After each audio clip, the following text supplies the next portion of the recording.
একটা কথা আমার বলবার আছে যে, আশা করি আপনাদের এই এপিসোডগুলি ভালো লাগছে এবং আপনারা অনেকেই দেখছেন।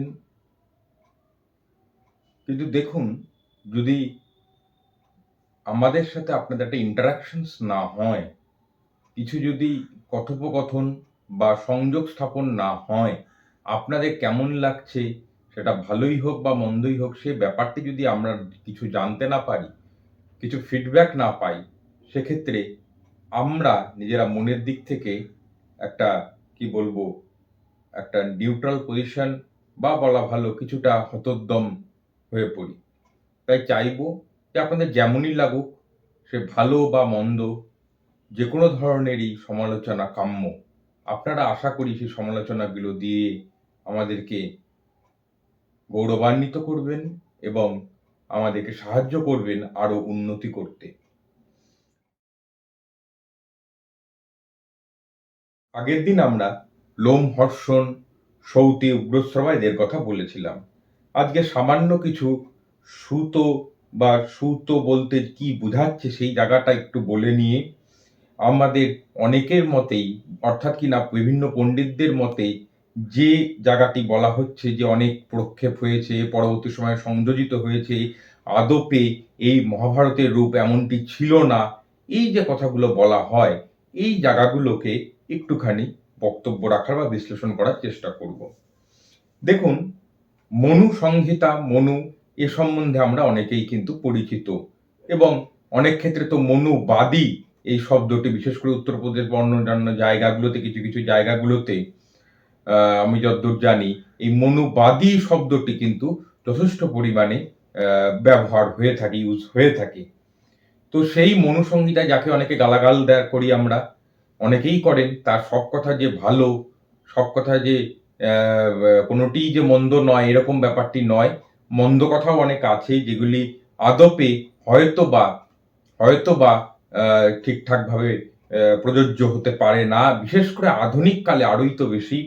একটা কথা আমাদের এখানে মনে রাখতে হবে অবশ্য করেই, যে মনু যখন লিখেছেন বা কোনো লেখার ক্ষেত্রে আমরা যখন সেই লেখার ব্যাপারটি নিয়ে আলোচনা করব, তাকে কিন্তু তার সময়ের প্রেক্ষিতেই আলোচনাটি করতে হবে। আমি যে এখনকার কথাগুলো বলছি, সেই কথাগুলো বা আমাদের যে চিন্তাভাবনা, তা নিশ্চয়ই 1900, 1800, 1700 আরো আগে যদি চলে যাই, সে পরিপ্রেক্ষিতে আমাদের চিন্তাভাবনাগুলো ঠিক কিন্তু নাও হতে পারে। আবার পরবর্তীকালে, অর্থাৎ আজ থেকে আরো হয়তো 1000 বছর পর আমাদের চিন্তাভাবনাগুলো কিন্তু তখনকার দিনের মানুষের কাছে না গ্রহণযোগ্য হতে পারে, অগ্রহণযোগ্যও কিন্তু তাদের কাছে হতে পারে। তো সে যাই হোক, সেই মনুসংহিতার কথা অনুযায়ী, মনুর কথা অনুযায়ী যদি সুতো কাদেরকে বলা হচ্ছে, সেই ব্যাপারটি যদি আমরা একটু দেখি, তাহলে দেখব সেখানে বলা হচ্ছে যে ক্ষত্রিয় ক্ষত্রিয় কোনো পুরুষ যদি ব্রাহ্মণের ঘরের কোনো কন্যাকে বিবাহ করেন বা সঙ্গমে লিপ্ত হন, সেক্ষেত্রে যে পুত্র জন্মাবে বা যে জন্মাবে, তারা এই সুত বংশজাত বলে আমরা বিবেচনা করব বা তাদেরকে সেইভাবে মার্ক করব যে তারা সুত বংশজাত। তাদের ছেলের উপাধিকে আমরা সুত বলেই কিন্তু বলবো। ক্ষত্রিয়াদ বিপ্রকন্যায়াং সুত ভবতি জাতিতঃ। সুত হিসেবে তাদেরকে জাতিতে তারা সুত বলে কিন্তু আমরা বলবো।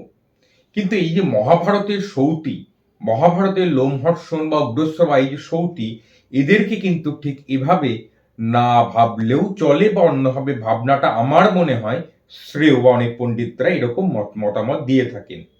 সেক্ষেত্রে গল্পটি একটা বলি, একটা গল্প আছে যেটি মূল মহাভারতেরই অন্তর্ভুক্ত। পৃথু রাজা, আগের দিন আমি বলেছিলাম, পৃথু রাজা পৃথিবীর প্রথম মান্য রাজা, যে সেই উচ্চ নীচ পৃথিবীকে সমতল করেছিলেন, এই পৃথু রাজা জন্মাবার সঙ্গে সঙ্গেই প্রজাপতি ব্রহ্মা একটি সোমযজ্ঞ শুরু করেন, ঠিক জন্মের দিনই। সেদিনকে কি হয় না, সেদিনকে তিনি যজ্ঞাহুতি যেখানে দেয়া হচ্ছে, অর্থাৎ যেখানে যজ্ঞ হচ্ছে, সেইখানেই দুটি জাতির সৃষ্টি করেন। এক হচ্ছে সুত, অপর হচ্ছে মাগধ। এই সুত এবং মাগধরা জন্মাবার সঙ্গে সঙ্গেই তাদেরকে নির্দেশ দেওয়া হয় যে তোমরা এই পৃথু যে রাজা আছে, তাকে তোমরা তার স্তুতি করো, তার বন্দনা করো।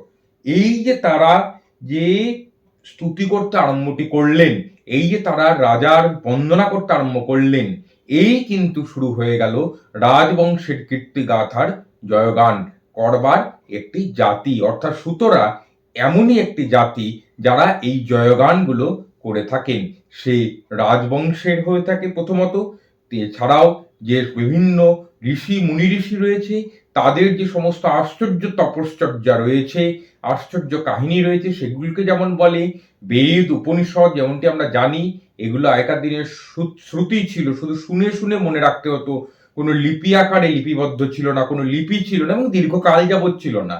এবং ইদানিংকালের যে দেবনাগরী লিপি, এটিও কিন্তু একেবারেই নতুন এবং অনেক পরে সেটি নেওয়া হয়েছে। আগেকার দিনে দেখুন এই সংস্কৃত ভাষার এর লিপি না থাকাতে যখন বাঙালিরা লিখছে, বাংলার এখানকার লোকরা লিখছে, তখন বাংলা হরফে লিখছে, যখন হিন্দি ভাষীরা লিখছে তখন তাদের হরফে, পালিরা পালির হরফে, সাউথ ইন্ডিয়ানরা, দক্ষিণ ভারতের দাক্ষিণাত্যের লোকেরা তেলেগু তামিল যা ভাষা আছে সেই ভাষার লিপিতে সংস্কৃতটি কিন্তু লিখে রাখছেন। তো এইরকম একটি কিন্তু ব্যাপার। তো এই যে সুতরা ছিল তারা বিভিন্ন সময় মুনিদের সব আশ্চর্য তপশ্চর্য যেমনটি বললাম তেমনটি তারা বলে বেড়াতেন, বিভিন্ন জায়গায় তাদের কথা বলতেন, বিভিন্ন বেদ উপনিষদ এদের কথা বলতেন। মনে রাখতে হবে এখানে তারা যখন বেদ উপনিষদ বলছে তাদের জ্ঞান বা বিদ্যা বুদ্ধিও কিন্তু কোনো অংশে ব্রাহ্মণ ক্ষত্রিয়দের থেকে কম ছিল না। তাদের পড়াশুনোর যে ডিপনেস, যে গভীরতা, সেটাও কিন্তু তাদেরই সমতুল্য ছিল।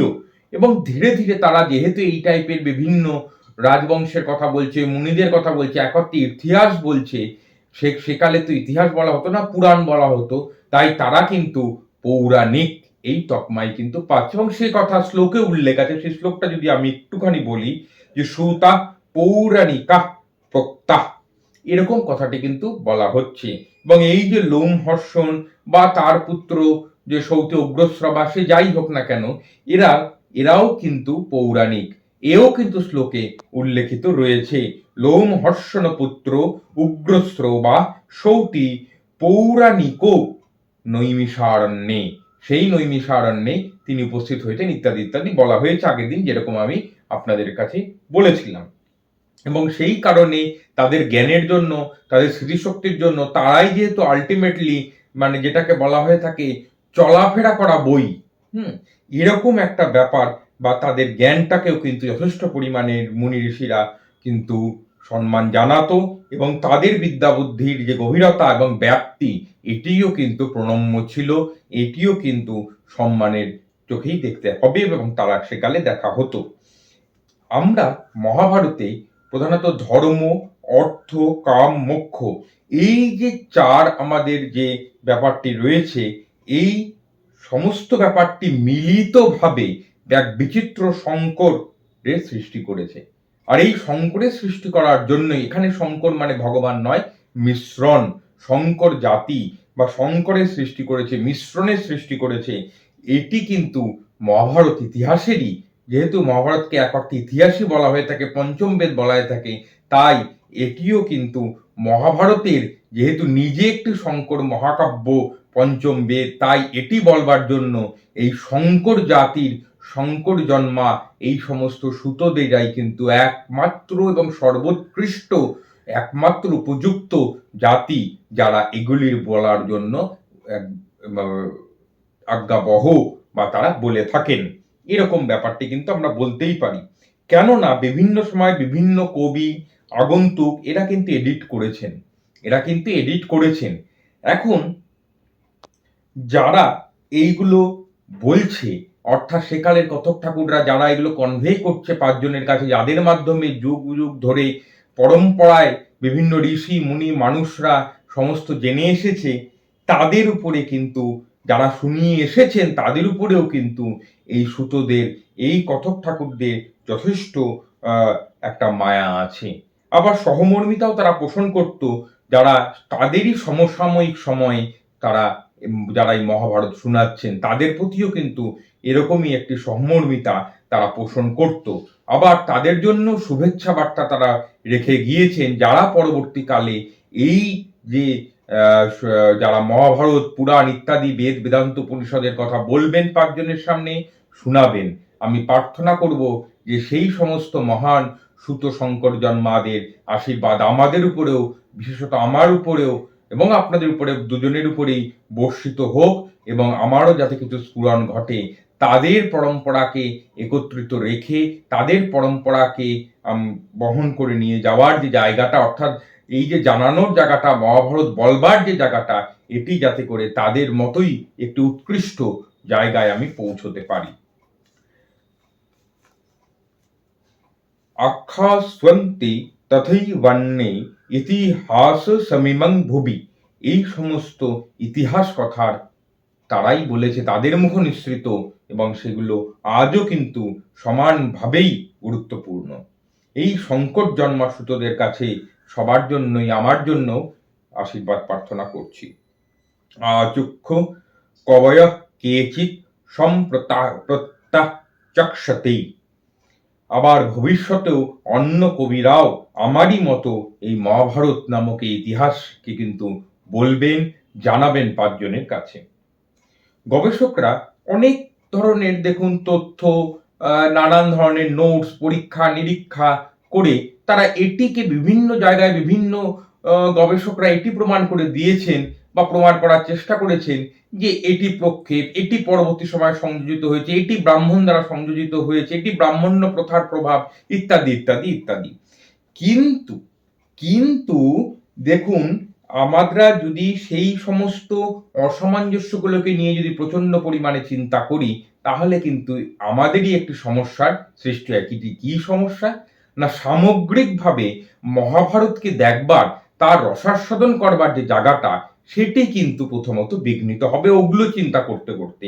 যে তারা দেখিয়েছেন যে কোন চরিত্রের কত বয়স, কোন ঘটনার কি সময় ঘটেছে, কুরুক্ষেত্র কখন ঘটেছে, যজাতি কখন ছিল, নহুষ কখন ছিল, কখন কি করেছেন, বা যে সমস্ত শব্দ ব্যবহার করেছেন। না, প্রথমে এক ধরনের শব্দ ব্যবহার হচ্ছে, কুরুক্ষেত্রের যুদ্ধ পর্বে, বন পর্বের এক ধরনের শব্দ ব্যবহার হচ্ছে, তার শ্লোকের, তার যে শব্দের প্রয়োগের স্টাইলাইজেশন গুলো ভিন্ন ভিন্ন, সেগুলির মাধ্যমেও কিন্তু অনেক সময় পণ্ডিতেরা এটি প্রমাণ করার চেষ্টা করেন যে এই জিনিসটি পরবর্তী সময়ে এসছে, এটি পূর্বে ছিল, এই অংশটি পরে প্রক্ষিপ্ত হয়েছে, জুড়েছে, সংযোজিত হয়েছে, এটি এই অংশে ব্রাহ্মণ দ্বারা সংযোজিত হয়েছে, ইত্যাদি ইত্যাদি ইত্যাদি।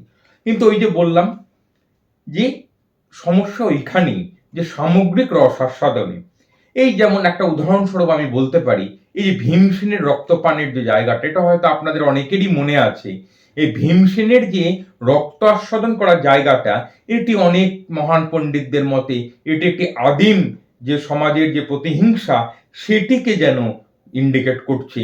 এটি যেন মূল মহাভারতের মধ্যে যে পরিশীলিত ব্যাপারটি রয়েছে, তার সঙ্গে নাকি কোনোভাবেই মেলে না।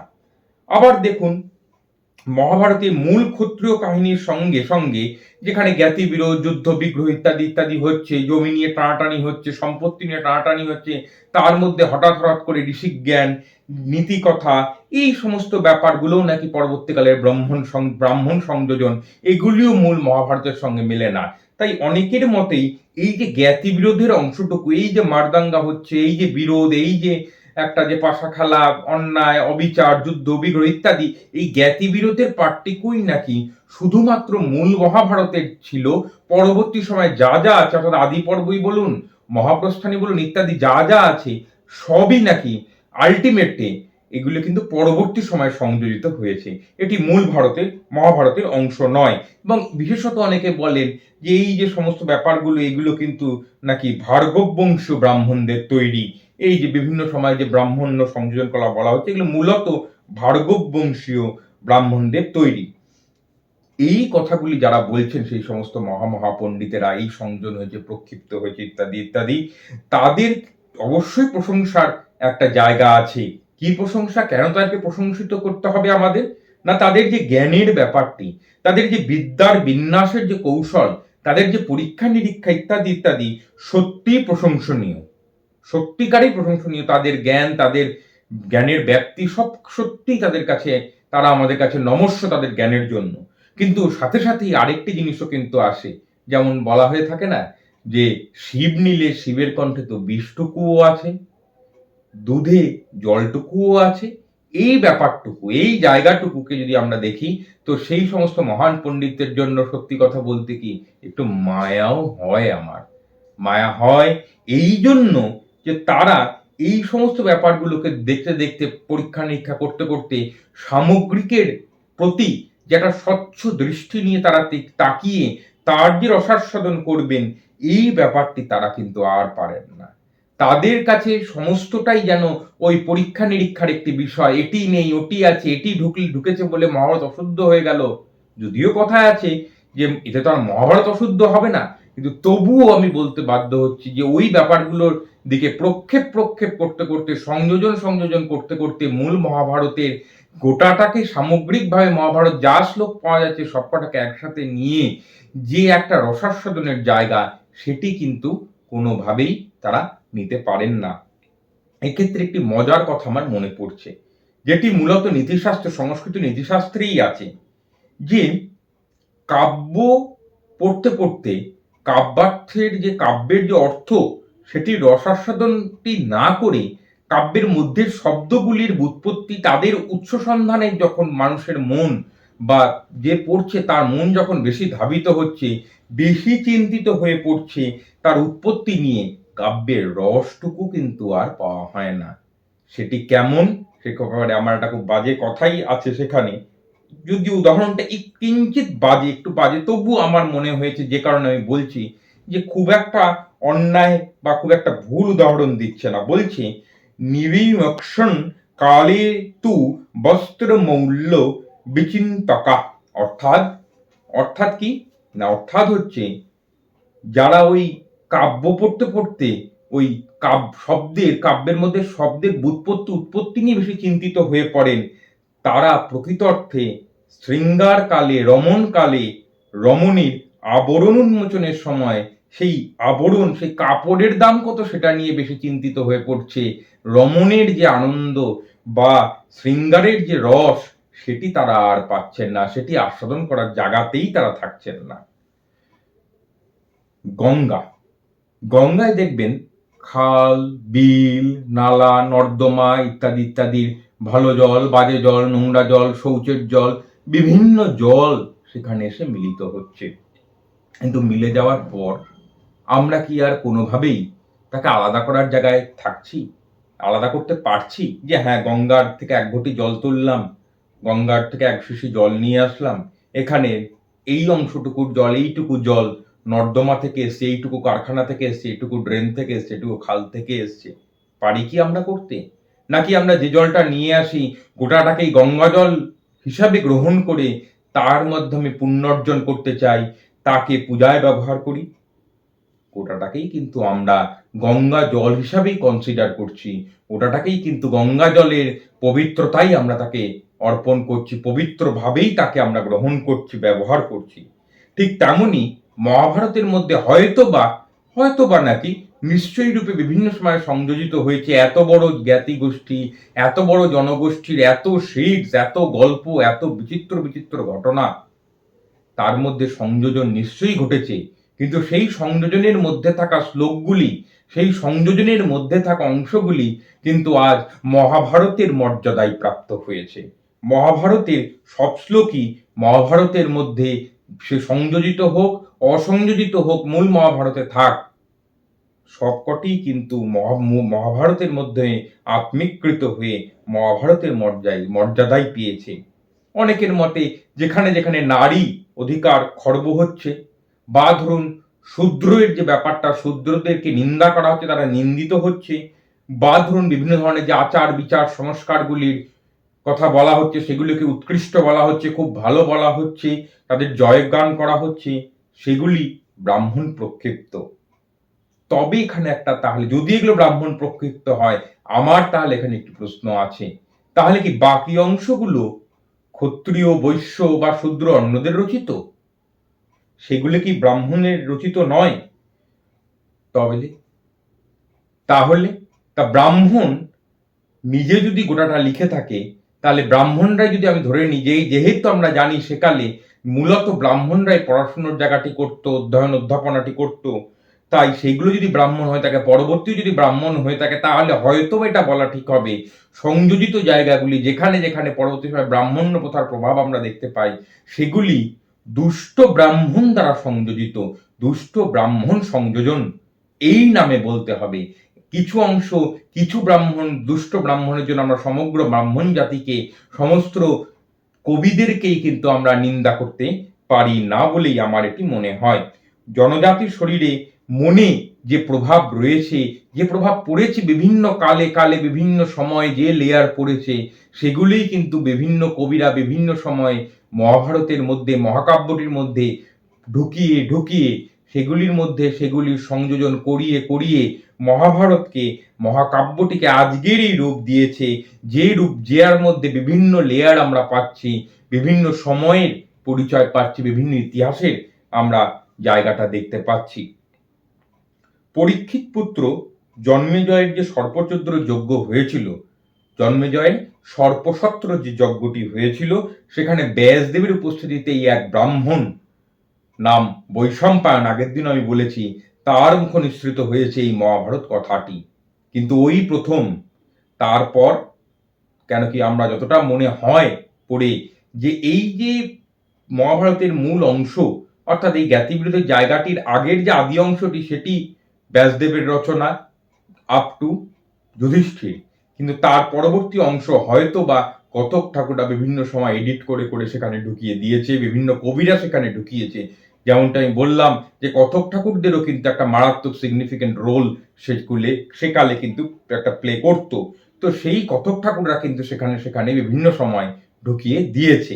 এই যে পরীক্ষে, জন্মজয় ইত্যাদি ইত্যাদির জায়গাগুলো, এগুলি কিন্তু পরবর্তী সময়ে সংযোজিত হয়েছে। তা সে যাই হোক, এই বৈশম্পায়নের মুখে যে কথাটি শুনলো, তারপরে কে শুনলো না লোমহর্ষণ শুনলো, কে শুনলো না একজন সুত শুনলো, কে শুনলো না একজন সুত বংশজাত সৌতি শুনলো।